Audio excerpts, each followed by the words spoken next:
Il est inébranlable. Il est admirable. Alléluia. Et en lui, il n'y a aucune ombre de variation. Jésus est le même hier, aujourd'hui et éternellement. Il est tout le temps présent. Amen. Donc si vous avez des besoins dans le présent, il y est pour les rencontrer. Alléluia. Aujourd'hui, j'ai voulu prêcher un message que j'avais voulu prêcher est intitulé « Jette ton filet de l'autre côté ». Mais je pense que le Seigneur me dit non, ça va être pour un autre jour. Donc on va partager ce qu'on a partagé à l'église de l'Est ce matin. Je vais m'excuser assez de l'Est pour la répétition. Mais des fois ça prend plus que un coup pour que le clou rentre. Amen. Et je dois juste obéir à l'Esprit. Amen. Donc on va aller dans le livre de Genèse, chapitre 37, verset 5. La Bible nous dit, si vous l'avez trouvé, dites Amen. Si vous voulez vous lever juste par rester à la parole de Dieu. La Bible nous dit au commencement, dès la parole était avec Dieu et la parole. Alléluia. C'est juste une minute. La Bible nous dit, Joseph eut un songe et il le raconta à ses frères qui le haïrent encore davantage. Ils le haïrent encore davantage. Au verset 8, la Bible nous dit, ses frères lui dirent, est-ce que tu régneras sur nous, est-ce que tu nous gouverneras? Et ils le haïrent encore davantage. Ils l'ont bien haï. À cause de ses songes et à cause de ses paroles. Verset 11 nous dit, ses frères eurent de l'envie contre lui, mais son père garda le souvenir de ces choses. On va prier tous ensemble. Alors que je vais essayer de prêcher encore ce message une fois. Il dit tout simplement, le cauchemar vient avant le rêve.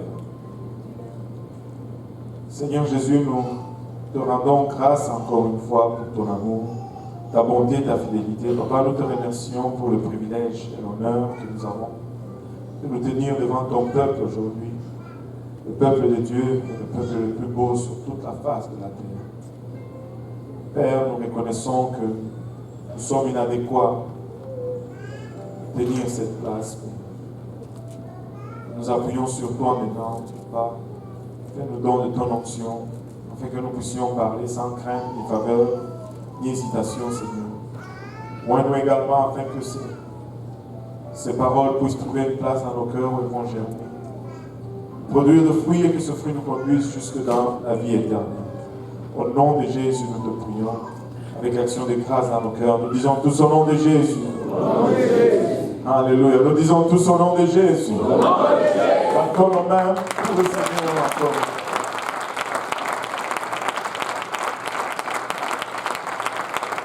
Alléluia. Et vous pouvez vous asseoir. J'aurais pu prendre un autre caractère de la Bible pour apporter ce message, mais le Seigneur m'a conduit dans Joseph. Nous aurions pu parler de Moïse, nous aurions pu parler d'Abraham, nous aurions pu parler de Job. Mais Dieu nous a dit d'utiliser Joseph. Joseph est un caractère particulier dans toute la Bible. En fait, il est dit par plusieurs théologiens qu'il est le type même de Jésus-Christ. Et vous savez, nous avons tous des rêves. Je ne sais pas si vous avez des rêves, mais moi j'ai des rêves. Qui a même un rêve? Je ne veux pas dire si tu as rêvé ce soir. Je dis, si un rêve, quelque chose à laquelle tu regardes et tu aspires et tu anticipes l'accomplissement et tu dis, waouh, quand je vais arriver à cela, ça va dire, bon, ça y est, j'ai un rêve, je suis accompli. Nous avons tous des rêves. Et Joseph était un faiseur de rêves. Joseph était un rêveur. Cela ne veut pas dire qu'il dormait en classe ou qu'il n'écoutait pas quand le prédicateur prêchait. Mais Joseph avait des visions et des rêves, des choses qui appartenaient à son futur, que d'une quelconque façon Dieu lui montrait. Et quand il avait ses rêves, il les partageait avec ses frères, avec ses parents. Mais le fait de partager ses rêves avec ses frères et ses parents l'ont amené dans une situation difficile, une situation précaire, une situation qui aurait pu affecter son rêve. Il a rêvé de grandeur. Il a rêvé de régner sur ses frères et même sur ses parents. Mais lorsque ses frères ont su au sujet de son rêve ou de ses rêves, ils l'ont haï davantage. Et leur première réaction, quand il est venu le voir de la part de son père, voilà le rêveur qui arrive. Voilà le faiseur de rêves qui arrive. On va le prendre maintenant et on va le tuer. On va voir qu'est-ce qui va arriver de ses rêves. Et Joseph, innocemment, arrive auprès de ses frères. Ses frères le prennent, le secouent et le jettent dans un puits. Ça, c'était littéralement un pas plus loin que ses rêves. Lui qui était supposé de régner sur ses frères. Mais ce sont ses frères qui le prennent et qui le jettent dans un puits pour qu'il y meure, en fait. Et là, ce n'était pas assez. Il y avait une caravane des Ismaélites qui passait par là. Ils le tirent du puits et ils le vendent comme esclave aux Ismaélites. Encore un pas plus loin que son rêve. Les Ismaélites l'ont pris et il est devenu esclave auprès des Ismaélites. Ils sont descendus avec lui jusqu'en Égypte, où il a été vendu chez Potiphar comme esclave. Encore une fois, on va s'entendre, pas un pas, pas deux pas, mais des milliers de pas loin de son rêve. On dirait que chaque événement qui arrivait dans sa vie l'éloignait davantage de l'accomplissement de son rêve. Il a été fidèle. Malgré tout cela, il a resté fidèle à Dieu. Il a continué de garder la voie de Dieu. Il n'a pas développé l'amertume dans son cœur. Mais même là, en tant qu'esclave chez Potiphar, lorsque sa vie commençait à s'améliorer un peu, lorsque des esclaves, il est passé à chef d'esclaves.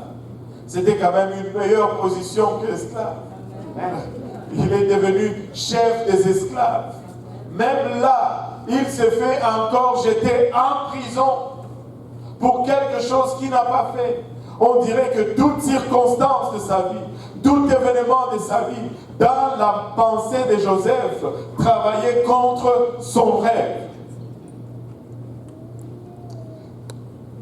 Lui qui avait des rêves de grandeur, mais sa vie n'était qu'un cauchemar.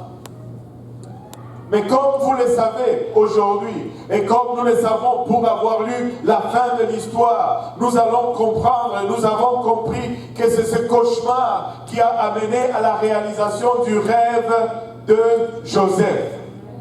Laisse-moi dire à quelqu'un aujourd'hui, si tu as un rêve, avant de vivre le rêve, tu vas probablement vivre un cauchemar. Mais ne laisse pas le cauchemar te distraire de ton rêve. Ne laisse pas le cauchemar te voler ton rêve. Avant le rêve, vient toujours le cauchemar. Mais le cauchemar n'est que le processus qui va t'amener à ton rêve. Tiens-toi ton rêve. Persévère dans la croyance de ton rêve. Parce que après le cauchemar, le rêve va s'accomplir. Mais il faut que tu passes par les processus pour le moment. Ce ne sont pas les circonstances qui vont dicter l'accomplissement de ton rêve. Ce n'est pas la situation ou le chemin que tu prends qui va dicter l'accomplissement de ton rêve. Mais si tu t'accroches à ton rêve et si tu mets ta vie entre les mains de Dieu, ton rêve va s'accomplir assurément. Il y a deux choses que nous devons distinguer. Il y a l'objectif et il y a le processus. L'objectif ne doit jamais changer. L'objectif, c'est notre rêve. L'objectif, c'est ce que nous voulons atteindre. Mais très souvent, le processus va nous distraire de l'objectif. Très souvent, nous allons être pris dans le processus. Nous voyons tout ce qui arrive autour de nous et nous sortons notre concentration ou notre regard ou notre focus. Nous les déplaçons de l'objectif au processus. Mais quand nous faisons cela, nous perdons notre rêve. Laisse-moi dire à quelqu'un aujourd'hui, ne perds pas ton rêve. Ne perds pas ton rêve. Vous savez, la sœur Christelle est en train de porter son bébé dans le bras aujourd'hui. Mais avant qu'elle porte le bébé dans le bras, il y a eu la douleur de l'enfantement qui ont précédé le bébé. Avant que maman porte le bébé dans le bras, il y a toujours la douleur de l'enfantement. Mais si à cause de douleur, on veut abdiquer l'enfant, ça ne marche pas. Malgré la douleur, l'enfant va venir. Malgré la douleur, le bébé va être né. Accroche-toi à ton rêve. Accroche-toi à ton rêve. Dieu est en train de dire, rien n'est encore perdu. Dieu n'a pas encore fini avec toi. Regarde ton voisin, dis-lui, Dieu n'a pas encore fini.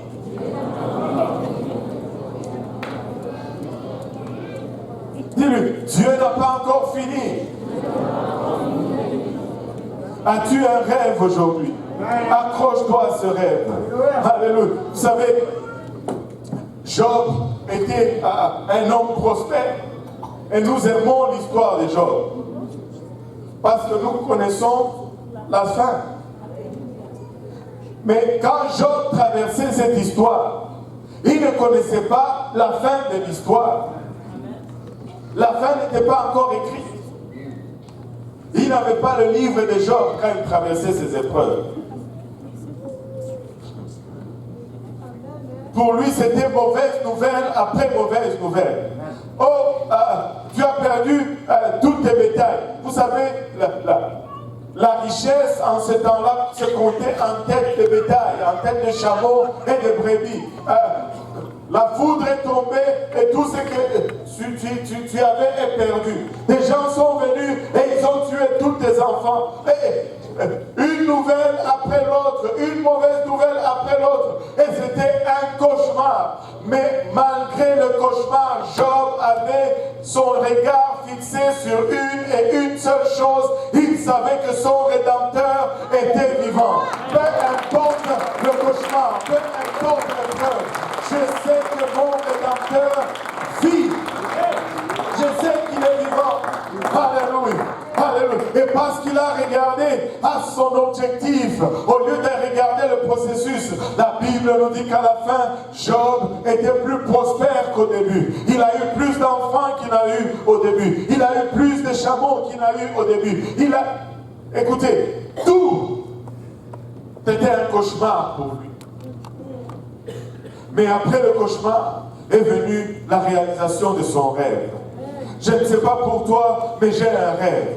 Je ne sais pas pour toi, mais je m'accroche à mon rêve. Je ne sais pas pour toi, mais je sais que mon Rédempteur vit. Je ne sais pas pour toi, alléluia, malgré le cauchemar d'aujourd'hui, je ne veux pas laisser aller mon rêve. Je vivrai pour le voir. Quelqu'un doit se dire, peu importe les circonstances, même si ça semble que nous sommes en train d'aller à reculons, même si ça semble que nous sommes en train de nous éloigner de notre rêve. Écoutez, Joseph est entré en marche arrière dans son rêve. Chaque pas dans sa vie l'éloignait encore davantage de son rêve. Toute circonstance de sa vie, l'éloigner encore davantage de son rêve. Mais malgré cela, Joseph n'a jamais, alléluia, abandonné son rêve.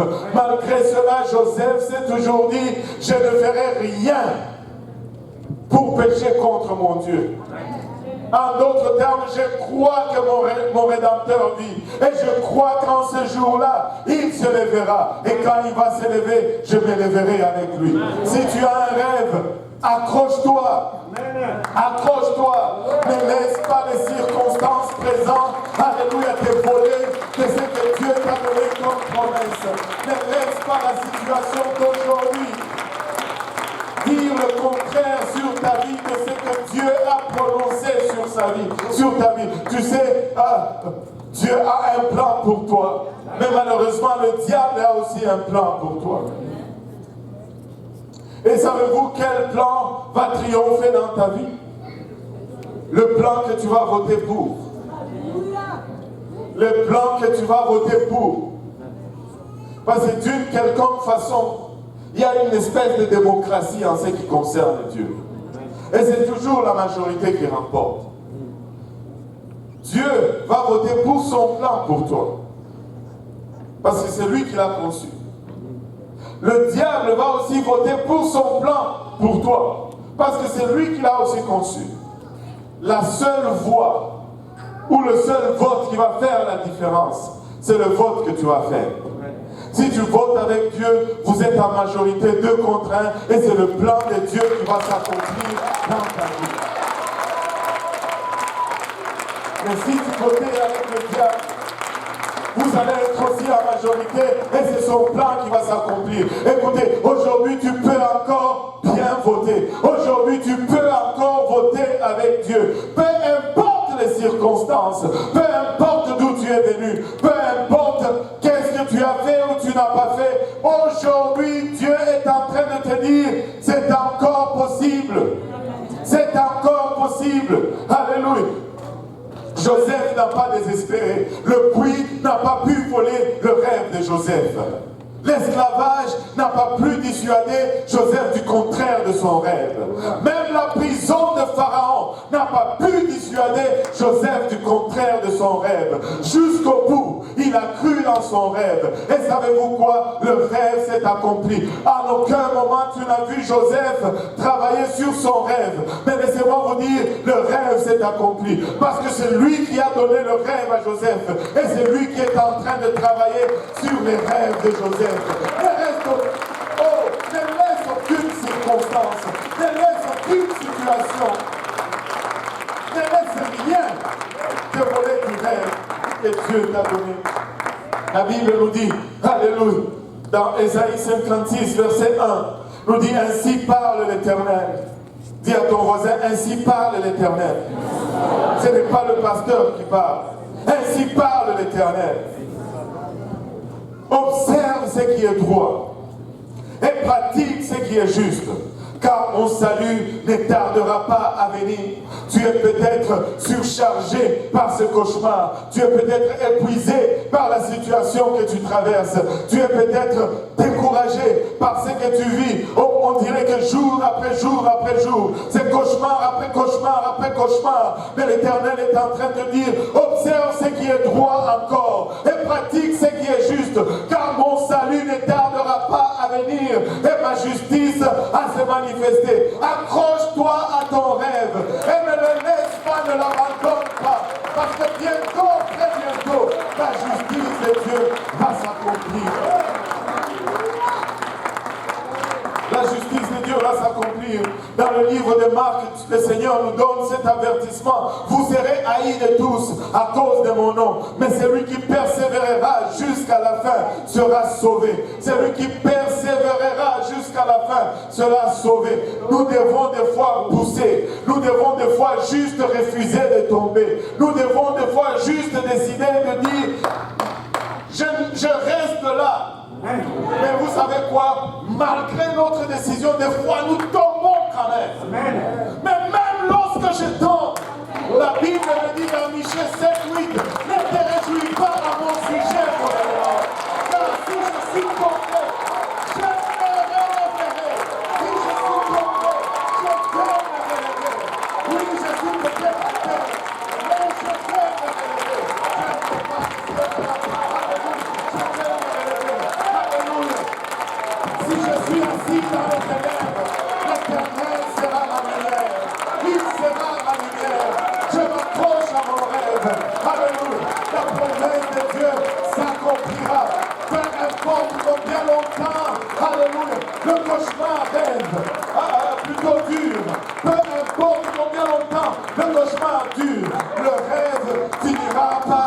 arrivés. Ils étaient plus de 400 ans en esclavage en Égypte. Génération après génération. Je vous dis, alléluia, la génération de Moïse ne savait même pas c'était quoi la liberté. Ce n'était même pas la même génération qui est entrée. Ils ne savaient, ils sont nés esclaves, ils sont grandis esclaves, ils ont eu des enfants esclaves, et leurs petits-fils étaient esclaves. Même leur ADN commençait à dire esclaves. Mais lorsque Dieu a dit c'est le moment, c'était le moment. Ils sont sortis. Ils sont sortis. Peu importe la multitude de l'armée de l'Égypte, ils sont sortis. Peu importe, alléluia, la profondeur de la mer Rouge, ils ont traversé. Peu importe l'ardiesse ou la sécheresse du désert, ils ont pu. Peu importe la bachata, que rien ne pousse dans le désert, ils ont mangé du pain, ils ont mangé de la viande. Écoutez, peu importe combien de temps durent les cauchemars, peu importe combien long durent les cauchemars, le rêve va finir par arriver. Et laissez-moi vous dire, je ne sais pas pour vous, si vous abandonnez votre rêve, abandonnez votre rêve. Mais moi je m'accroche à mon rêve. Dieu va le faire. Dieu va le faire. Dieu va le faire. Alléluia. Ne te réjouis pas à mon sujet, oh mon ennemi. Ils sont en train de se réjouir. Oh, mais voilà, ils sont à terre. Mais laissez-moi vous dire, car si je suis tombé, je me relèverai. Si je suis assis dans les ténèbres, même lorsque je ne peux rien voir, même lorsque tout semble obscur autour de moi, même lorsqu'il semble que je n'ai pas de raison d'avoir espoir, laissez-moi vous dire, l'Éternel sera ma lumière. Alléluia. L'Éternel sera ma lumière. Alléluia. Laissez-moi vous dire, ils ont peut-être raison de me condamner. Ils ont peut-être raison de dire, oui, tu es tombé. Et je suis peut-être vraiment tombé par ma faute. Alléluia. Je mérite peut-être ce qui m'arrive. Je mérite peut-être, alléluia, le sort que je suis en train de subir. Mais même si je le méritais, laissez-moi vous dire ceci. Le verset 9 me dit, je supporterai la colère de l'Éternel. Je supporterai la colère de l'Éternel. Qu'il me châtie, je supporterai sa colère. Mais je ne m'abandonnerai pas dans les mains de l'ennemi. Je supporterai la colère de l'Éternel. Tu sais quoi? Puisque j'ai péché contre lui, jusqu'à ce qu'il défendra ma cause et me fasse droit. Je supporterai.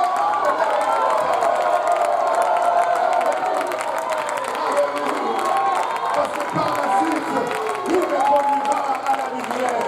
Et je contemplerai sa justice. Alléluia. Qui me condamnera? Jésus est mort pour moi. Je m'accroche à mon rêve. Je m'accroche à mon rêve. Je m'accroche à mon rêve. Alléluia. Je m'accroche à mon rêve. Laissez-moi vous le dire encore une fois. Joseph.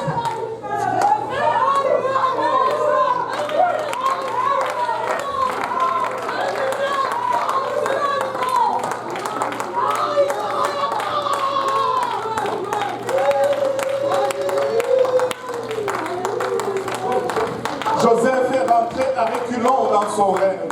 Et il te semble que tu es en train de reculer. À chaque pas que tu fais, c'est comme si tu faisais un pas en arrière. À chaque fois que tu fais un pas, c'est comme si que tu t'éloignais encore de ce que tu aspires dans l'éternel. Mais laisse-moi te dire, ne perds pas ta confiance. L'éternel que nous servons, il est un Dieu vivant.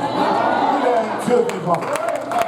La dernière fois que j'ai lu, il transforme les larmes en joie. Peut-être que tu cherches la joie, mais tu n'as que des larmes. Mais ce sont ces larmes qu'il va transformer en joie. Peut-être que tu cherches un habit de joie, mais tu ne vois que des cendres. Ce sont ces cendres et ces sacs qu'il va transformer en vêtements de louange.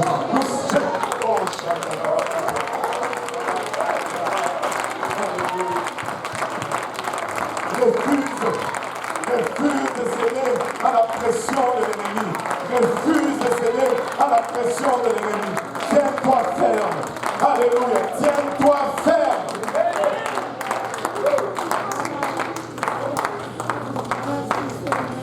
Les circonstances n'ont pas besoin d'être parfaites pour que Dieu puisse travailler. Et à ce que je sache, Dieu n'a jamais utilisé quelqu'un de parfait. C'était tous des criminels, des adultères, des meurtriers. Mais ce qui faisait la différence, c'est qu'ils ont confié leur vie entre les mains de l'Éternel. Si nous pouvons apprendre à dire, même s'il me tuait, je lui ferai malgré cela confiance. Tous nos cauchemars vont se transformer en rêve. Tous nos cauchemars vont se transformer en rêve. Ne désespère pas aujourd'hui, ma soeur. Ne désespère pas aujourd'hui, mon frère. Ne désespère pas, papa, maman. Alléluia. Le cauchemar précède juste le rêve. Mais au milieu du cauchemar, ne perds pas ton focus. Ne te laisse pas distraire par le cauchemar. Accroche-toi à la promesse de Dieu. Accroche-toi à la promesse de Dieu. Tu sais quoi? Tu peux argumenter avec le Seigneur et gagner. Tu peux plaider avec le Seigneur et gagner. Tu peux plaider, tu peux argumenter avec le Seigneur et gagner. Ça ne dépend pas de combien longtemps tu plaides. Ça ne dépend pas de combien à haute voix tu cries. Ça dépend de seulement que tu plaides dans la parole. On verra ça dimanche prochain.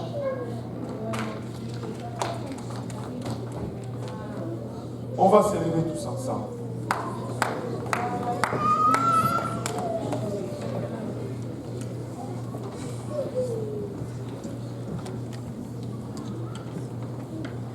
Je ne sais pas pour vous, mais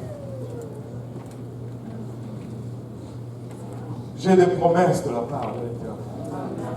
Et je sais que vous en avez tous. Mais des fois, dans cette marche, il semble que des fois, la chose sur laquelle même tu appuies ta confiance, le Seigneur te l'arrache, te l'ôte. En fait, parce qu'il ne veut pas que tu appuies ta confiance sur quoi que ce soit, si ce n'est lui.